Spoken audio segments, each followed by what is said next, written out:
Welcome back to Dungeon Master's Corner. Today, we return north of the border and deal with some of our daddy issues. Welcome to another episode of DM's Corner. My name is Brian. I'm Andrew Brown, and Papa Y! And I'm Nicole. And this episode will probably make more sense now that we've had Papa Y, is titled Successful Patricide. So this is part of our Rime of the Frost Maiden game. And just to give a tiny bit of background, which will not actually really spoil anything because this ended up being a homebrew portion. When they completed a quest in Lonelywood, which there are quests in each town, they received an inn, the Ramshackle. So for funsies, I created a little mystery thing, kind of inspired by a video game at the time, which name is escaping me, where they were investigating the untimely death of the owner, Jimmy. Hey demons, it's me, your boy! And it came down to the fact that they were seeing these hauntings and such, and the final haunting was the grand reveal of Jimmy being murdered by this shadowy assassin, who they found out his name is the Slice. And it also turns out that assassin is coming for our good friend Dongo. Yes, my friends. That's what we've all been waiting for. The return of Dongo and Warg. Hello. He's after my dong. They were after his He's dog. after my dong. That's my dong. Go. So they were warned by an ally that they made. Antagonist turned ally Avarice. Because she caught wind of somebody sending the assassin to find Dongo. Yes, it was very nice of Avarice to send us that information. So they were not completely unprepared for it, but they didn't know when or where he would strike. I believe it was Dongo, you actually sent a sending to Slice. Yes, I did, and I may not have the exact sending, but it was just like, and I did not know he was my father at the time. You called him out and you challenged him. Yeah, basically, Come at me, bro. Yo, douchebag, I'm gonna be here in 2 days. Go fuck yourself, come at me. He took offense to that. Oh, he did. He took exception. So I had multiple plans of how Slice could possibly get at Dongo once they arrived in this town. And one option didn't even come to be because they didn't go there at all. So Fuck that place. Fuck that place. He was actually blackmailing one of the inn owners and was going to poison the food to just kind of like make Dongo a little woozy to make him an easier target. That didn't work. It didn't matter. It didn't matter either way. It did not matter. So they actually were very proactive. They had called in allies from the Order of Lycan up at Istamain that met them in town. So they had allies getting there at the same time. Warg and Dongo. Let's specify Slice didn't do that. No. I called in my wolves. Called in his wolves. It's your boy.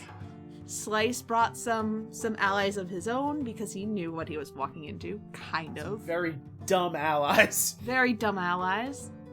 And they posted up, they hid Dongo until they were sure that they were going to handle things. Now, it was the Frozen Far Adventure place that they were holding up in, and they made a plan that they were going to sneak Dongo out of there in a sack. What could possibly go wrong? I got this, guys. I'll be very still. I'm an orc. I can carry heavy things, no problem. Exactly. I'm just put on a few pounds, so. It's a clever idea. It really It's winter. You gotta pack it on. Except the, the assassin and his group were already listening in and they heard the entire plan being made. I had them making stealth rolls and perception checks and they had no idea they were there. So that shit wouldn't fly anymore with my now passive of 21. Yeah. But then, I was not as good.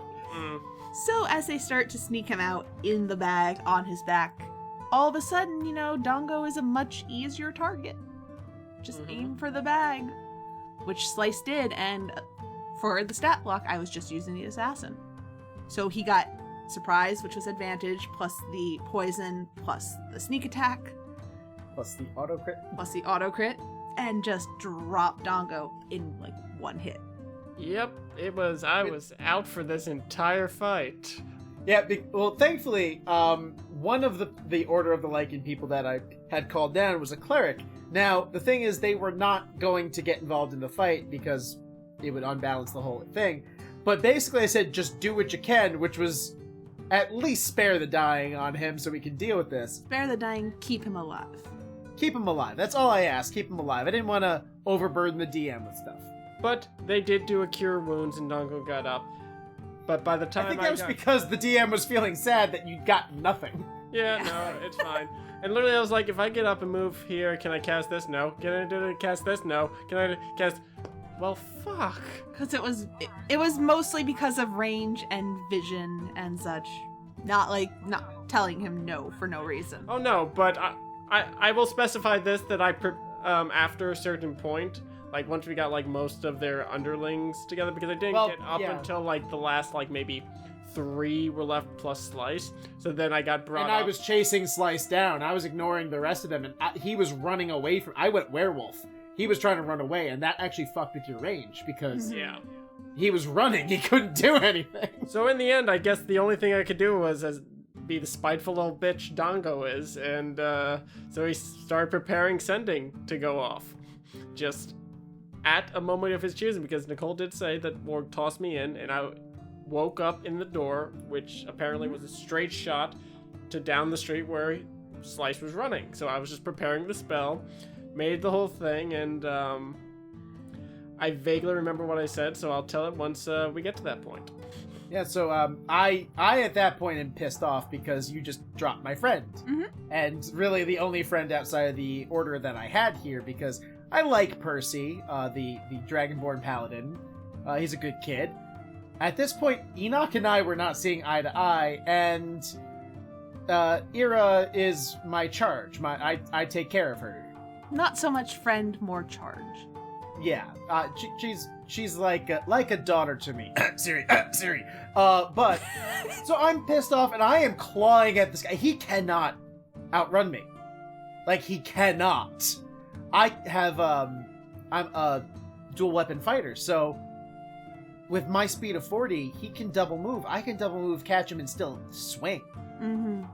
So I am going to kill him, and he realizes it.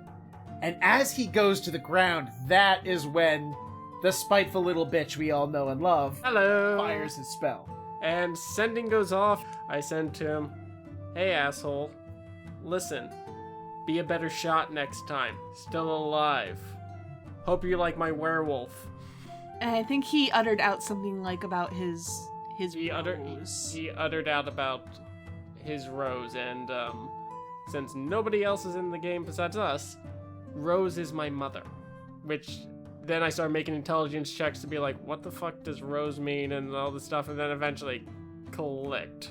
It really clicked when you looted his body and took his ring of warmth, which had an inscription that said, may this keep you warm while I'm away, love your Rose. Mm-hmm. And then you kind of went a little catatonic, so you were unable to stop what happened next. Yeah. So Slice is an assassin, which means someone sent him. And we figured out pretty quickly who it was. So I drag Slice's body to the side and tell Ira, who has a battle axe, to cut his head off. I dunk it in tar and hire someone to package it off with a letter to the guy who sent him. I am hitherto returning what's left of your investment. While we appreciate your interest in our bard, we are unable to part with him at this time. Fear not, as you're still of interest, and we will make time for you at our earliest convenience. Mm-hmm. That is probably one of my favorite letters I've ever sent in Dungeons & Dragons, along with the severed head of, as far as I knew, just an assassin. Yep. Until we got back to the inn and I had already sent this letter off. Yep. No emotional damage at all. He is completely fine in the frozen north in a game where it's basically psychological torture. And this was the homebrew part, boys and girls. To be fair, once I found out it was your dad, I burned the body with a little reverence. there wasn't a head, but I burned what I could. Mm-hmm.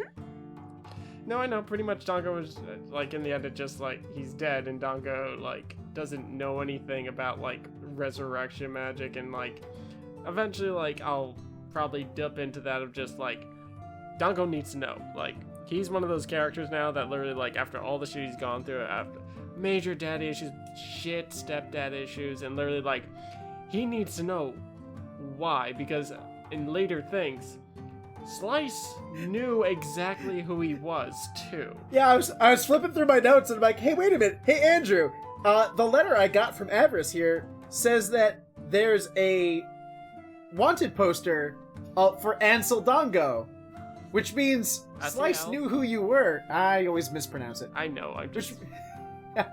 It says here that there's a wanted poster for Ansel Dango, which means Slice knew your name when he killed you.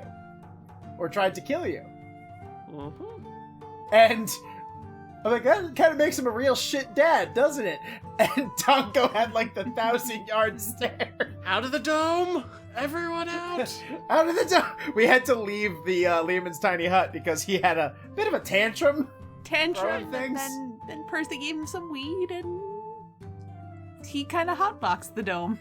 Yeah. And calmed down.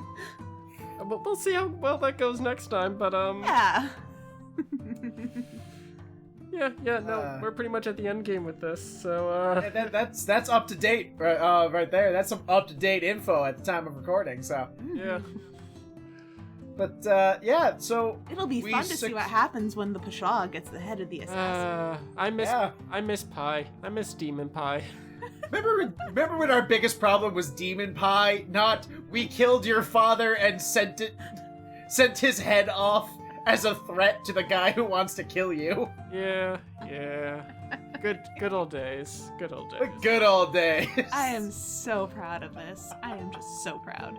Yeah, no, pretty much chain of events could not, like, I will say, Nicole, for this Frost minigame, everything you've homebrewed to add our backstories to, like, you've perfectly added it.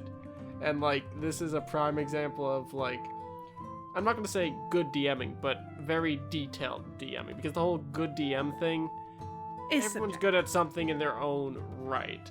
We just enjoy play heavy, and that's what Nicole gives us. I think if you haven't already gotten a takeaway from this one, the takeaway I definitely learned from this is going that extra mile to weave the backstory into the campaign. I mean, these modules do not have the capacity to work every potential backstory into their book. It would be... I mean, they barely fit on my shelf right now as it is. I can't imagine if they tried to do that. Mm-hmm. So that's really up to the DM, and the more you weave the characters into the story, the more invested players become. I mean, I remember so much about Dango, and Dango's not my character. Like, I remember his family, I remember his childhood, because you've done such a good job of weaving it into the story. Well, thank you. And also, I do feel that, like, even Warg stuff and, like, Era and, like, Enoch and everything, she weaved all that in. And also, but also she had a good amount to work with. Pretty much if she didn't have players that gave her enough information to do it, she wouldn't have had the information to weave it in the first place. That's very true. So, players, give your DMs some ideas to work with that they can absolutely use, and DMs, talk to your players, use their information, traumatize them with love. There's a wonderful video on YouTube. I cannot remember the title of it. We can link it in the description.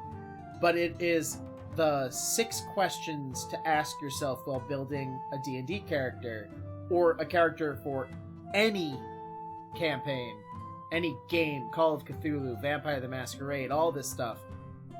And it is a wonderful jumping off point. I use those questions to this day every time I build a serious character.